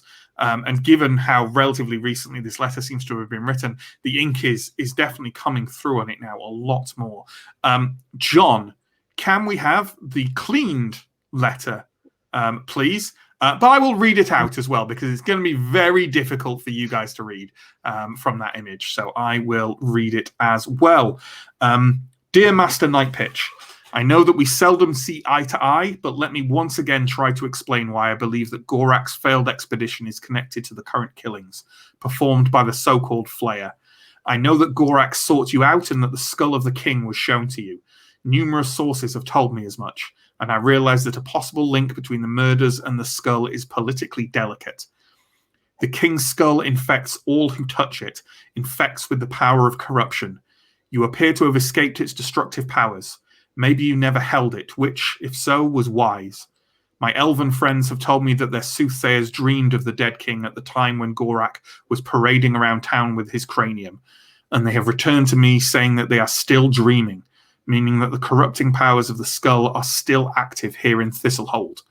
Precisely how the atrocities and the killings are connected to all this, I cannot claim to know. But from a reliable source, I have heard that the art of flaying is an ancient and baneful one, born of darkness.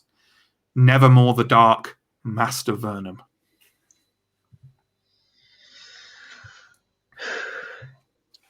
So, can we, between the three of us, let's roll this sheet of paper up and store it somewhere away. I don't want this on our person. Sure. You roll up the now the very strongly smelling missive to Nightpitch, and it's safe to say, kind of for now, secure it about your person and go off to meet Barmello. Does that seem reasonable? I'm so nervous about the sheet. I'm going to kind of insist that we stop off. I'm going to drop it into my apartment, or if someone else wants to volunteer a location for it, safe location for it. I'm fine with it being held. Almost be. Oh, sorry. You go ahead, Elle. I was just sorry. I'm fine with it being held at Steele's, but yeah. I think it might almost be safer on your person. No one really. No, I just this kind of thing. I it's basically cursed. I don't want it on me. Fair enough. All right then. So we're securing it at Steele's hovel, tucked underneath his mattress, sort of thing, and moving on. So, are you now heading off to meet Barmello at the Witch and Familiar? Is that safe to say? So. Yes. Okay, that's great. Get rid of everyone. Bring back Mike, who's been sat there for hours and hours. I've been very patient. Muted myself there. You have been very patient indeed, Mike. Thank you. Now, it's the next morning. Unless you wanted to do anything in particular overnight. No, I would have maybe grabbed the attention of the innkeep, and I didn't quite have a chance to note down her name, but I think it began with a V. And was, would have, I believe, Variol. Variol. And I would have probably tried to make clear to her, as I did to her companion, that I'm not really a friend so much of Balmello's, but just I know him. Yeah, just so I'm not treated with outright hostility in this new place. Although you do think that now perhaps your association with Blackhawk is the least of your social worries in this town, as compared to your association with Balmello. Did I say yeah? Okay, yeah. Oh, yeah. You may have said, oh, sorry, you may have said Balmello. Oh, sorry. And my mind just went to Blackhawk because, of course, it did.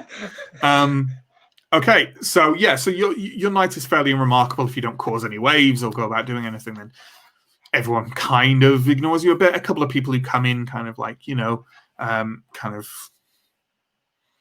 do the make the sign of Prios at you, but like they kind of don't do it after the bartender talks to them.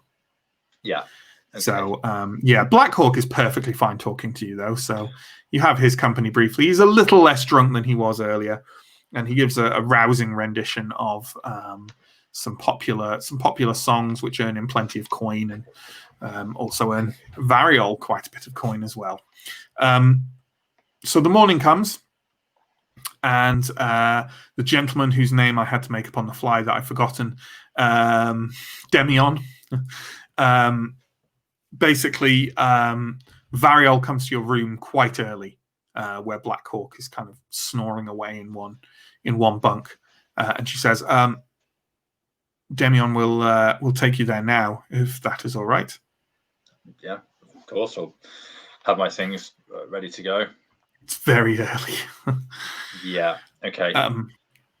So you leave the Glimmervan in. Demion is outside. He's kind of. It's really quite cold. There's still a mist rolling over the ground, and again, a light drizzle has started. He's wearing a kind of rough cloak and hood, and he says, "Not too early for you, Father."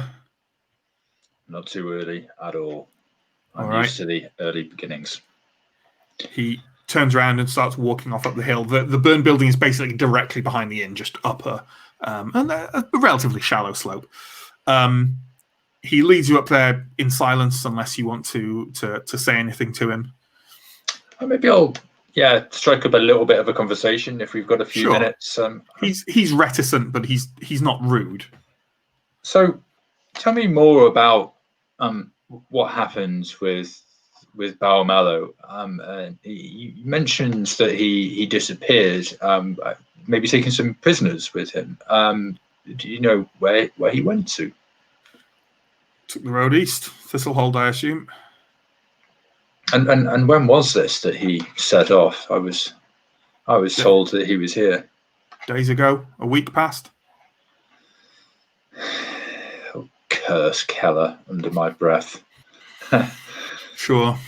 He kind of leads you to, it's not a long walk at all. It's only a minute or so to walk up the slope, and he stands there and the building has been burned out. You can see that the foundations do still seem to be solid, kind of solid blocks of stone. You can see some of the rooms are still kind of walkaboutable. All of the walls and roof have kind of collapsed, and there's a set of stairs leading down towards a kind of like basement area, I presume like a storage area of some kind. He says, "All right, well, look, when it happened, again, I'll not lie, some people here were glad of it. Myself, I don't know. I don't listen to rumors. I don't know what Adarko was up to in here. Him or his friends. But it's trouble we didn't need. That's my take on it. And personally, I said before, I'm a man of faith, but I don't really give a shit about this, Father. I'll be honest with you. I'll build a building on there tomorrow if it was my choice. But the others, they want it blessed before they'll touch it, and I can't do it on my own. So if you can make your way around here, do the business of Prios, make sure the foundations are done the same, I'd be grateful." Well, it's the least I could do. Aye. He kind of wanders a short distance away and kind of doesn't turn his back to you rudely, just this isn't his business. And he just kind of stares out over the valley, kind of hunched against the rain a bit. Sure. I'll start to go about the stones and touch them and bless them and do my priestly things. Sure. Do you kind of do above first, or do you venture down into the kind of storage area first? I'd probably do above first, I think. And yeah, sure. You're already there. Yeah, I'm already here, and say a few words. I presume that this is a pretty common thing that. It absolutely is. Like giving any kind of blessing to a building or a person or an animal or any kind of thing is all pretty much the same. There's a litany to read, and you gesture and you these things. Okay. Yeah. You go around. Obviously it still smells of kind of charcoal and burnt grain a bit. You can kind of detect, and you do all the way round, and then you proceed down the stairs. You have to be quite careful on your way down. It's the steps are still kind of coated in a fine layer of kind of charcoal and ash, and you kind of almost slip a couple of times as you make your way down. It's very dark down here. Are you going to do anything in particular for light, or are you going to make your way as best you can? Well, I might. Is there anything that I could use as a torch to create light? Or? Yeah, I mean, I'm not against you having a flint and tinder, and I'd say that you there are chunks of semi-burned wood everywhere, and some of them probably will still burn, right? So you could maybe try and swaddle them with tear a strip off your cloak, a small strip, and try and swaddle it and make a rudimentary torch. Yeah, I think that's fine.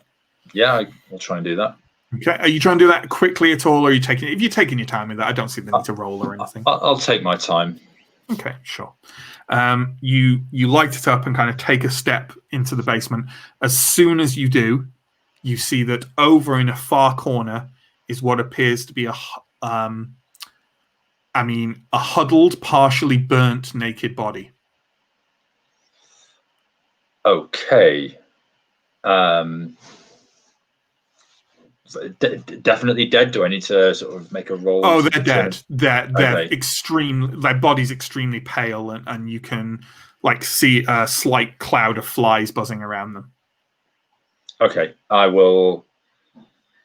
I'll go over with the idea of maybe I could say the last rites, bless the corpse. Yeah. As you get further over, it registers with you that though part of their body is burnt, all their back appears to be crusted with dried blood, and you can see that there are kind of numerous what seem to be stab wounds in their back. Okay. Right. Could I tell anything else about the corpse in terms of you can if you kind of move around a bit and maybe turn them over a bit? It's unpleasant, but maybe. Yeah, okay. I feel like that would be an important part of I think so. You'll have seen many dead bodies as a priest. You're probably not that squeamish. So you walk over, take the corpse by the shoulder and kind of roll it over. You know this man.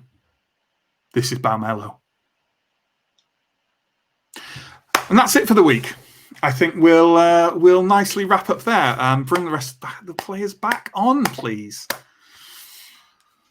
OMG. OMG. Oh my God. Look at that. Twists and turns. So there we go. That's Symbaroum wrapped up for the week, folks.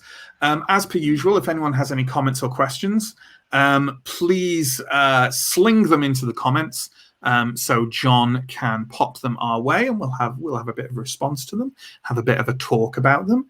But otherwise, how was that, folks? Shocking. I've hit maximum spooky and I'm not happy about it. And there we go. Proof if it was ever needed. I believe also a short while back, did we have a bit of a stream crash? Did that happen? Was that a thing that happened? It's still running on the old Twitch. So I don't know whether that impacted us significantly or not, but apologies if that's the case.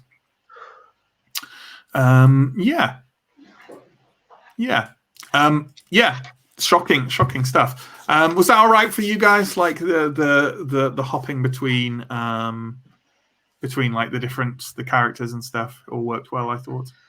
Yeah. Good. That's great. Yeah, we really, need really Anthem to get it. back. Yeah. Good stuff. All right. I think we as John said, we dropped some viewers and everything, but hopefully that wasn't too much of a problem for everyone. And hopefully, see, in my mind, I'm like, oh no, that's terrible. Oh god, does that mean I have to stitch the things together for YouTube now? But it'll be fine. It'll all be fine. So unless anyone else has got any kind of comments or questions, I'll go into even if they do, I'm going to go into full promotion mode here, and then we can address anything we have left at the end. So if you enjoy this, please come watch again next week. We're every Wednesday at 8 o'clock GMT for more Symbaroum goodness. If you prefer to watch on YouTube, we've got a YouTube where all the VODs are kept. That's linked down below in all the linky stuff. In the linky stuff, you will also find our social media and our Patreon. If you want to support us there, that's wonderful. If you want to support us here with a subscribe, that's wonderful too. It's all appreciated. We also have a second series ongoing now on Monday nights, again at 8 o'clock GMT. That is Vampire the Masquerade 5th edition, where amongst other players you will find our wonderful stream manager John. That's it. That's all my promo. God, that's slick. I'm good at that now. I'm still in shock, Matt. I'm sorry. I'm literally still in shock. That's good. Yeah, good. I'm also just registered. Only just registered that I forgot to move the cat litter tray for this entire stream. So it's been there, and I'm just really glad he didn't wander over to it and take a big old cat dump in the middle of the stream, because there would be literally nothing I could do about that. So that's something for us all to be grateful for. Add it to the pre-stream checklist for next week. I'll add it to the Patreon as a patron exclusive footage. Did get some adorable grooming. Well, that's good.